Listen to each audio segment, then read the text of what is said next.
थोड़ा आगे बढ़ो।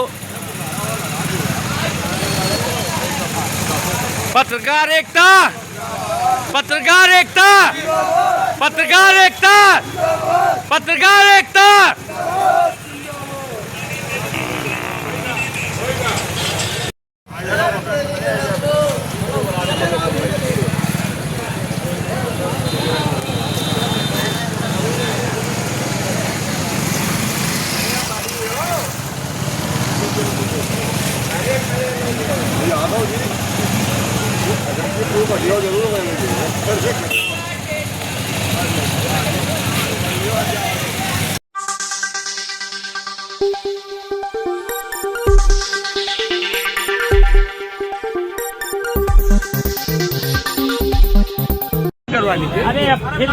अरे छोड़ो, ठीक है।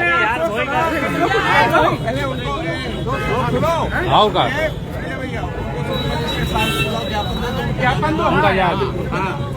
ज्ञापन वही गेट पे दे दो, यही बुला ले। ज्ञापन आप फोटो बन जाएगी हमारे पास सब है। यहाँ पे देख सकते भारी संख्या में पत्रकार मौजूद हैं और जिस तरह से सीतापुर में पत्रकार की हत्या हुई है उसी को लेकर यहाँ पे पत्रकारों में काफी आक्रोश है। रायबरेली के समस्त पत्रकारों ने यहाँ पे जो है आज कैंडल मार्च निकालते हुए जो है यहाँ पे श्रद्धांजलि मृतक पत्रकार को दी। साथ ही साथ जो है जो भी दोषी इस पूरे मामले में है उनके विरुद्ध कार्रवाई की मांग की है। अभी कुछ लोग हमसे बात करने का भी प्रयास करें, कुछ पत्रकार साथी उनसे भी जानने का प्रयास करें और जब ज्ञापन दिया जा रहा है अभी हम आपको तस्वीरें दिखाते रहेंगे कि सर यहाँ पे जो है सभी समस्त पत्रकार यहाँ पे भारी संख्या में जनपद के पत्रकार एकत्रित हुए हैं और सामने सिटी मजिस्ट्रेट साहब हैं वो जो ज्ञापन लेने के लिए आए हुए हैं। इंग्लिश से बात करेंगे।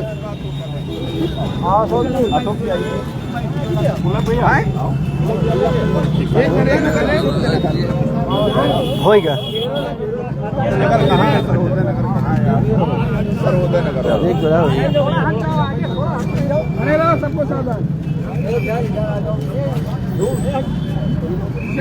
थोड़ा और फैल जाओ बेटा।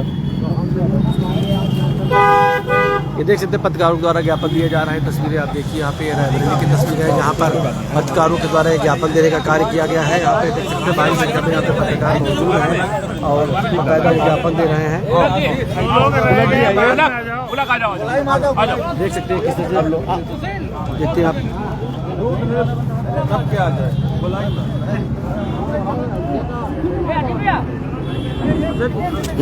आओ उनको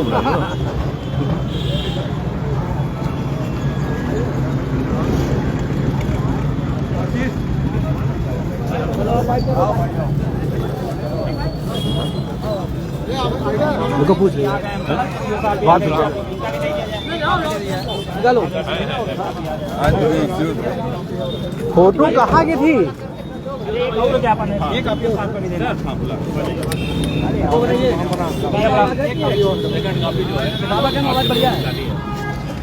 ये सर आज ज्ञापन एक मिनट क्या हुआ भैया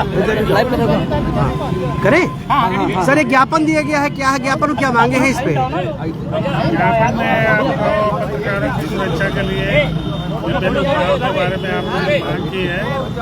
संबंधित ज्ञापन जो है सक्षम अधिकारी है उनसे दिया जाएगा और आपके मांगों पे पॉजिटिवली विचार किया जाएगा। इधर देखिए सीयू सिटी साहब को भी जो पत्रकार साथी सब ज्ञापन दे रहे हैं। देखिए आराम से खा ले, सबको तो गोला बनाए हैं। सही कह रहे हैं।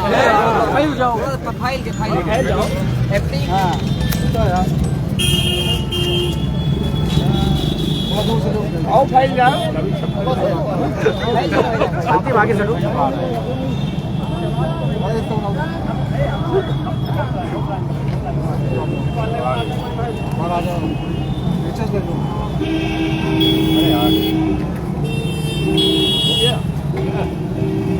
बाबा जब तक 1 घंटे तक खड़े करेंगे। भैया क्या हुआ, किस लिए ज्ञापन दिया गया है आज? ये सीतापुर में जो है दैनिक जागरण के पत्रकार की हत्या हुई है, उसको लेकर जो है ज्ञापन दिया गया है मुख्यमंत्री को संबोधित। दादा क्या हुआ, क्या दिक्कतें आई? पत्रकार आज सब जो है ज्ञापन लेकर चले आए। सीतापुर में वाजपेयी जी दैनिक जागरण के पत्रकार थे, उनकी नृशंस हत्या की गई। उसी के विरोध में सब लोग की जितने ही ये घटना करने वाले हैं और जो करवाने वाले हैं उनको सबको दोषियों को सजा दी जाए कड़ी से कड़ी, और पत्रकारिता के लिए एक सुरक्षा आयोग बनाया जाए जिसके लिए सब लोग यहाँ इकट्ठा हुए हैं। भाई क्या मांगे हैं पत्रकारों की?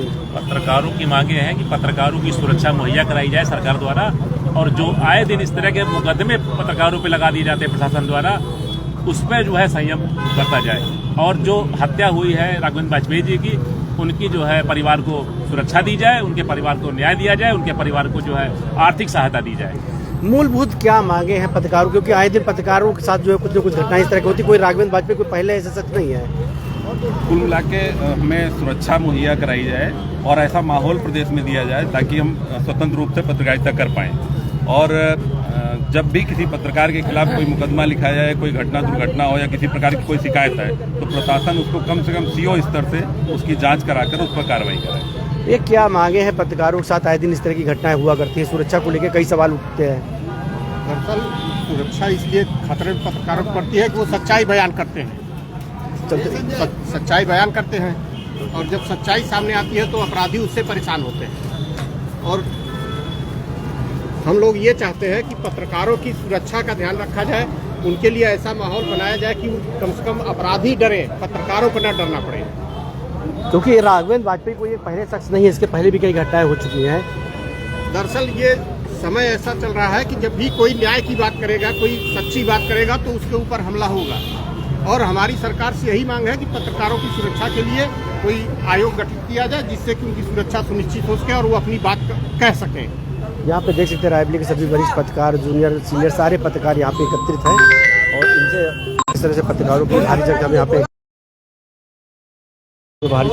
एकत्रित दिखाई दे रहे हैं, और कैंडल मार्च निकाला गया। उसके बाद यहाँ पे किस तरह से जो पत्रकार यहाँ पे एकत्रित होकर जो है यहाँ कर रहे हैं, भारी संख्या में यहाँ पे पत्रकारों की मौजूदगी देखी जा रही है।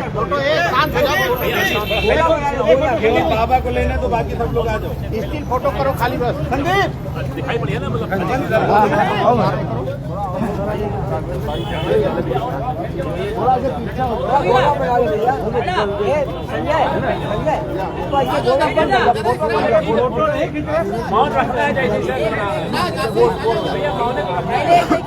अब शांत हो जाओ। चलो अच्छा, आप शांत हो जाइए सब लोग प्लीज भाई, सब लोग शांत हो जाइए प्लीज। बोलो। पत्रकारों पर आए दिन हमले हो रहे हैं, यहाँ तक कि उनकी हत्याएं तक कर दी जा रही हैं, और ये घटनाएं रुकने के बजाय लगातार बढ़ती जा रही हैं। पत्रकारिता पहले की अपेक्षा आज बहुत जोखिम का काम हो गया है। जो भी पत्रकार ईमानदारी से अपने कर्तव्यों का निर्वहन करते हैं, उनको उन कर्तव्यों के निर्वहन के बदले में माफिया, भ्रष्टाचारी और अपराधी का गठजोड़ उन्हें बदले में सजाए मौत दे रहा है, खुलेआम दे रहा है। जिस तरह से पत्रकार साथी राघवेंद्र वाजपेयी की गोलियों से भूनकर दिन दहाड़े हत्या की गई, ये अपने आप में बताता है कि कानून व्यवस्था की क्या स्थिति है और पत्रकारों की क्या हालत है। पत्रकार की जरूरत हर उस व्यक्ति को है, हर पीड़ित को है, अधिकारियों को है, सरकार को है, क्योंकि सरकार पत्रकार और सरकार जनता के बीच सामंजस्य स्थापित करने में, सरकार की योजनाओं को ले जाने में पत्रकारों का महत्वपूर्ण योगदान होता है। लेकिन सरकार पत्रकारों की सुरक्षा को लेकर अभी तक ना सरकार ने कोई ऐसा कानून बनाया है जिससे पत्रकार अपने कार्यस्थल पर, अपने कार्य क्षेत्र में खुद को सुरक्षित महसूस कर सके। जिस तरह से पत्रकारों के उत्पीड़न, हमलों और हत्याओं के माध्यम से उन्हें डराने का प्रयास किया जा रहा है, ये निंदनीय है। हम सब एक स्वर में इसकी निंदा करते हैं, लेकिन पत्रकार इससे डरने वाले नहीं, झुकने वाले नहीं, क्योंकि जो सही है बात बोलेंगे, पूरी हिम्मत के साथ बोलेंगे। साहिबों, हम कलम के बेटे हैं, कैसे दिन को रात बोलेंगे। मैं चाहता हूं हमारे बीच में वरिष्ठ पत्रकार आदरणीय गौरव अवस्थी जी उपस्थित हैं, मैं उनसे चाहूंगा कि इस घटना पर और पत्रकारों के उत्पीड़न के परिप्रेक्ष्य में अपना मंतव्य रखें। आदरणीय गौरव अवस्थी जी। सर्वप्रथम अपने साथी राघवेंद्र वाजपेयी की मृतात्मा की शांति के लिए प्रार्थना, ईश्वर उन्हें अपने शीशों में स्थान दे। उनके परिवारजनों के असहनीय दुख हम सब कहीं न कहीं किसी न किसी रूप में, वो डराने का हो, वो लालच देने का हो, वो उपयोग करने का हो, कहीं ना कहीं इसके शिकार बनते रहे हैं। हाँ बताओ। असामाजिक, हम है एक खबर बंदा समाज विरोधी ताकतों का, असामाजिक डीगरा चौराहे का, और उसी का नतीजा है कि राघवेंद्र वाजपेयी अपने बीच के साथी का बलिदान हुआ। ये लड़ाई राघवेंद्र वाजपेयी की नहीं है, ये पूरी पत्रकार बिरादरी की लड़ाई बननी चाहिए कि हमारे बीच का कोई दूसरा साथी राघवेंद्र वाजपेयी न बने, उसके परिवार को ये असहनीय स्थितियों से न गुजरना पड़े। हम सब बहुत प्रतिकूल परिस्थितियों में काम करते हैं, इसमें कुछ बताने की किसी को ज़रूरत नहीं है।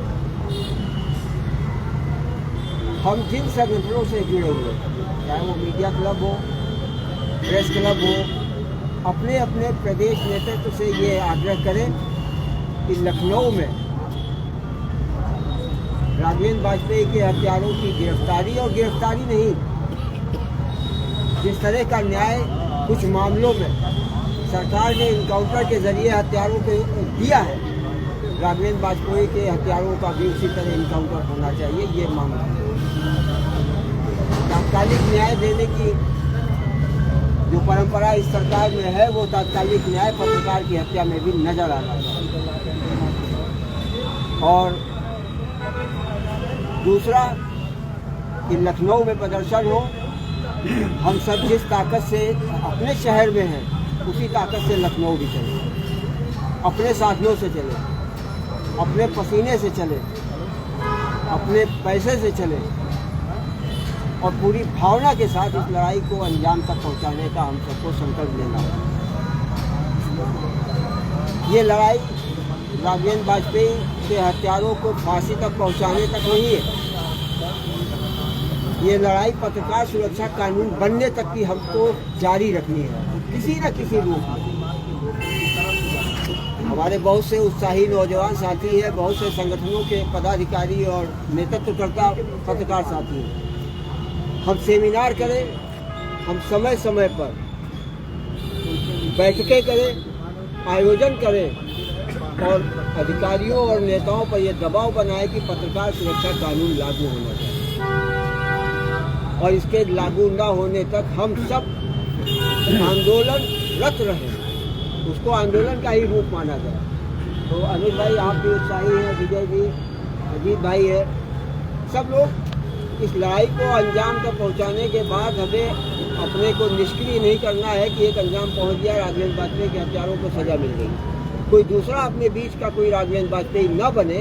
इसके लिए हमें पत्रकार सुरक्षा कानून को लागू कराने तक संघर्ष करना है, इस अपनी बातों को प्रभावी ढंग से रखना है। मेरा दूसरा आग्रह ये है कि बहुत से पत्रकार साथी हैं, जो जनप्रतिनिधि हमको आपको मिल जाए, हम राघवेंद्र वाजपेयी के हत्याकांड में, दर्दनाक और जघन्य हत्याकांड के बारे में उनसे सवालात करें कि उनकी क्या मानसिकता है, उनकी क्या विचार है, और वो क्या कहते हैं, किस रूप में हमारे पत्रकार साथी को मदद कर सकते हैं। विधानसभा में सवाल उठाकर, संसद में सवाल उठाकर, अधिकारियों पर दबाव बनाकर हम तो अपनी लड़ाई लड़ेंगे ही। जिनकी लड़ाई को हम सब आवाज़ देते रहे, वो हमारी लड़ाई को कितना संवेदनशीलता के साथ करते हैं। हम जो जनप्रतिनिधि, छोटा हो बड़ा हो, हम उसकी बाइक सबकी चलाते हैं, हम उनकी बाइक लेके चलाएं, जिससे कि सरकार में यह संदेश जाए कि एक पत्रकार की हत्या इस प्रदेश में उनको बहुत बड़ा नुकसान पहुंचाने वाला। और जब तक हम ये संदेश देने में सफल नहीं होंगे, तो राघवेंद्र वाजपेयी को न्याय नहीं मिल पाएगा। इन शब्दों के साथ कि हम सब जितनी ताकत और ऊर्जा के साथ अपने शहर में हैं, जब लखनऊ में इस तरह का कोई प्रदर्शन हो, तो हम लोग अपने अपने साधनों से वहाँ जरूर 4 साथियों को लेकर चलें। और इन शब्दों के साथ कि हम राघवेंद्र वाजपेयी को फिर एक बार नमन करते हैं उनके टीचरों में और उनके बलिदान को हम लोग अंजाम तक पहुंचाने के लिए संकल्पित हो। आज का यही अवसर है सोचने का, विचारने का और आगे बढ़ने का। जैसा कि आप सबने सुना, सबसे बड़ी बात है ये एकता की, एकजुटता की, कि हम लोग एक होकर एकजुटता तरीके से यहाँ से लेकर लखनऊ तक पत्रकारों की सुरक्षा के लिए कानून बनाने के लिए संघर्ष करें। और यही नहीं, वो जनप्रतिनिधि जो अपेक्षा करते हैं कि पत्रकार हमारे काम आए, हमारी खबरों को दिखाए, हमारे अच्छे कार्यों को जनता के सामने लाए, तो इस अवसर पर, इस घड़ी पर, जो ये घड़ी है, ये दुखद घड़ी है, हम भी ये देखें कि वो जनप्रतिनिधि पत्रकार के प्रति कौन सी सोच रखता है। निश्चित रूप से गौरव दादा ने कहा, तो हम लोग बात करें उस जनप्रतिनिधि से कि प्रदेश में पत्रकार राघवेंद्र वाजपेयी की जिस तरीके से निर्मम हत्या की गई दिन दहाड़े, इस पर आप अपना क्या पक्ष रखते हैं, आप क्या सोच रखते हैं पत्रकारों के प्रति। मैं चाहता हूं हमारे बीच में वरिष्ठ पत्रकार आदरणीय हम सबके मार्गदर्शक अशोक शर्मा जी हैं, मैं उनसे भी चाहूंगा कि वो भी इस अवसर पर अपना मंतव्य रखें। राघवेंद्र वाजपेयी की जिस तरह हत्या हुई है वो निंदनीय है, उसकी जितनी भर्त्सना की जाए वो कम है। सवाल इस बात का है कि आज हम लोग जिस तरह यहाँ एकत्र हुए, एक दिन के करने से कुछ नहीं होना। जो अभी गौरव सिंह ने कहा है उसको कंटिन्यू में कुछ न होता रहे, चाहे रायबरेली से हो, चाहे वहाँ से लखनऊ से हो। और इस आंदोलन में जितना भी पत्रकार मीडिया है, जितनी संख्या हम लोगों की है, जितनी संख्या है उतनी संख्या नहीं है, संख्या भी बढ़नी चाहिए। एक पत्रकार साथी है, कल उनके साथ हुआ, परसों उनके साथ होगा, कभी उनका उत्पीड़न हो रहा है। जब तक ये पत्रकारों में यूनाइटेड मतलब एकता नहीं होगी, तब तक ये संघर्ष करना बेकार है। हमारा कुछ ये कहना है कि राघवेंद्र वाजपेयी के साथ जो हो रहा है, जो वहाँ की पुलिस की भूमिका है, या जो वहाँ पे उसको दूसरे एंगल से जोड़ा जा रहा है, इस सबको पूरी तरह से न्याय मिले। और जो वहाँ पे हत्यारे हैं उनको उसी तरह से जिससे उसको मारा गया उनका भी तत्काल इनकाउंटर, फांसी तो बात की बात है, चलता रहेगा, आएगा, अदालत जाएगा, कोर्ट जाएगा, तत्काल इनकाउंटर किया जाए। और हमारा भाई इतना कहना है अपने सभी साथियों से, युवा साथियों से, कि सब लोग इस मुद्दे पे एकजुट रहें। यही नहीं, कोई मामला हो, कोई उत्पीड़न का मामला हो, सबको एकजुटता बनाए रखना चाहिए। बस इसी साथ राघवेंद्र और उनके परिवार को संवेदना हम लोग परिवार की है, पूरा पत्रकार मीडिया एक है, उनके साथ लोग खड़े हैं, खड़े रहेंगे। जिस तरह से उत्तर प्रदेश सरकार समय समय पर ये संदेश देती है कि अपराधियों की उत्तर प्रदेश में कोई जगह नहीं है और इनकाउंटर के माध्यम से अपराधियों को सही सजा देने का दावा करती है, आज उस उत्तर प्रदेश सरकार के लिए भी परीक्षा की घड़ी है। क्योंकि ये बात एक पत्रकार के हत्या की नहीं है, हत्या तो जघन्यतम अपराध की श्रेणी में आता है, लेकिन जिस तरह से राघवेंद्र वाजपेयी की हत्या की गई, पहले उसकी बाइक को टक्कर मारी गई, उसके नीचे गिरा दिया गया और फिर गोलियों से भून दिया गया, तो ऐसे हत्यारों के लिए क्या उत्तर प्रदेश सरकार वही रवैया अपनाती है और उनको इनकाउंटर के माध्यम से ये जवाब देने की कोशिश करती है कि हमारे उत्तर प्रदेश में अगर किसी पत्रकार के साथ आप इस तरह पेश आएंगे तो हम भी आपके साथ उसी तरह पेश आएंगे और आपको भी वहां भेजेंगे जहां आपने उस पत्रकार को सच लिखने पर भेजा है। मैं चाहता हूं हमारे बीच में हम सबके पत्रकार साथी भाई पुलक त्रिपाठी जी हैं, मैं उनसे भी चाहूंगा कि वो भी इस मौके पर अपना वक्तव्य दें। कलम पकड़ने के साथ ही जो है गाली और गोली खाने की आदत हम लोगों को रहती है, लेकिन इस घटना ने जो है हम सबको बड़ा आहत किया है। लेकिन जिस कायरता से उन लोगों ने अपने साथी राघवेंद्र वाजपेयी जी को जो है की हत्या की है, उससे कई गुना ताकत से हम लोग जो है उनको भी उसी हस्ती में पहुंचाने के लिए सरकार से अपील करें।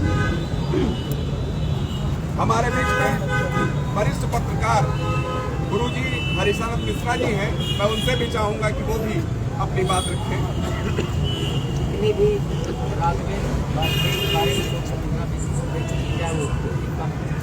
हमको आज इस बात को लेकर के बहुत मजबूत हुए हैं हम कि सब हम एक साथ आकर के एक व्यवस्था में एकजुट हुए हैं और इसकी आवाज़ बुलंद कर रहे हैं। यह आवाज़ जो बुलंद हो रही है, ये मुझे आशा ही नहीं विश्वास है कि यह पूरी तरह से सफल होगी और सफल करने के लिए जैसे गौरव दादा ने कहा उसके लिए हम लोग आह्वान करेंगे। हम लोग एक साथ होकर के एकजुट होकर के संकल्प लेते हैं कि हम उनकी शहादत राघवेंद्र वाजपेयी की शहादत को मेरा नहीं जाने देंगे, उसके लिए हम लोग खड़े हैं।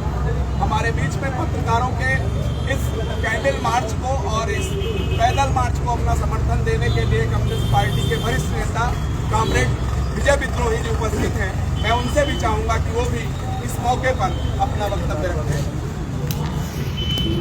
बंधुओं,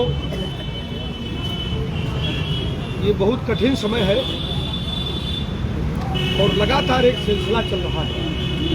अभी 2 महीने पहले हमने छत्तीसगढ़ में बीजापुर में मुकेश चंद्राकर की निर्मम हत्या और उसके बाद अब सीतापुर में ये घटना हमारे सामने। ये खाली मात्र मसला इतना नहीं है कि कुछ अपराधियों ने ये दोनों हत्याएं कर दी।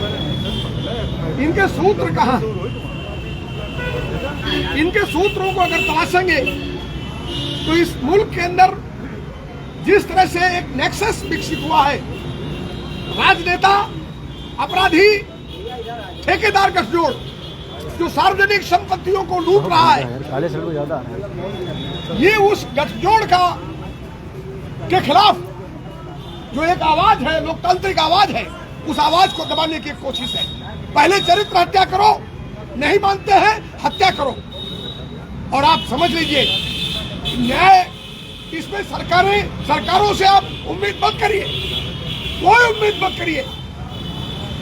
बिना सरकार के संरक्षण के ये अपराधी खुलेआम घूम नहीं सकते हैं। 24 घंटे से ज्यादा हो गया, किसी का अता पता नहीं है। वो जो न्याय के नाम पर अपराधी भाग गए हैं, विदेश चले गए हैं, यूपी छोड़ के चले गए हैं, अरे वो सब विधानसभा के भीतर बैठे हुए हैं, आपके बगल में बैठे हुए हैं और आपके संरक्षण में ये तमाम सारे बुद्धिजीवी, लेखक, कवि सब मारे जा रहे हैं। सरकारों को निशाने में लिए बिना कोई लड़ाई आप आगे नहीं बढ़ा सकते हैं। और एक बात समझ लीजिए कि न्याय कानून के जरिए, और कानून से ऊपर जब सत्ता हो जाएगी तो सत्ता यही करेगी। अगर आप टेनी के बेटे का इनकाउंटर नहीं कर सकते हैं, किसी मासूम का इनकाउंटर आप कर देते हैं, तो इन पत्रकारों के हत्यारों का इनकाउंटर आप क्या करेंगे? न्याय का दंड एक समान सकता है। इसलिए हम चाहते हैं कि एक लड़ाई विकसित हो, सरकार आपके निशाने पर हो। सरकार को छोड़ के आप कोई निशाने लगाएंगे, कोई लड़ाई आप विकसित नहीं कर सकते हैं, कोई सुरक्षा कवच आप विकसित नहीं कर सकते हैं। सरकारें नहीं चाहती हैं कि आपका प्रोटेक्शन न बने। ये बरसों से लंबित मांग पड़ी हुई है, दशकों से ये आंदोलन चल रहा है पूरे देश में। मैंने अभी गौरव जी को बताया कि मैं 89 में रायबरेली से पदयात्रा करके दिल्ली गया था, तो वहां पर एक प्रदर्शन हो रहा था। हम लोग उनके पास माइक मांगने गए, उन लोगों ने बताया कि उत्तराखंड के एक पत्रकार उमेश डोभाल की हत्या हो गई। वो अमर उजाला के पत्रकार थे, उनकी लाश 3 महीने बाद मिली, 4 महीने बाद मिली। न जाने कितने उमेश डोभाल गायब हो गए, कितने चंद्रकर गायब हो गए और कितने राघवेंद्र और मारे जाएंगे। तो ये सरकारों का, और वो कानून आज तक नहीं बना है। और जो कानून बने थे उन कानूनों को कमजोर किया गया है, उन कानूनों को और भी लिक्विडेट किया गया है। और इसलिए हम कहना चाहते हैं, ये चौथा स्तंभ क्या है? जो चौथा स्तंभ वो है, चौथा स्तंभ हम उनकी जांग में बैठा हुआ है। जो जांग में बैठे हैं वही जिंदा रहेंगे, जो बोलेंगे इस देश के अंदर लोकतंत्र बचेगा, तो पत्रकार बचेगा, उसकी लेखनी बचेगी।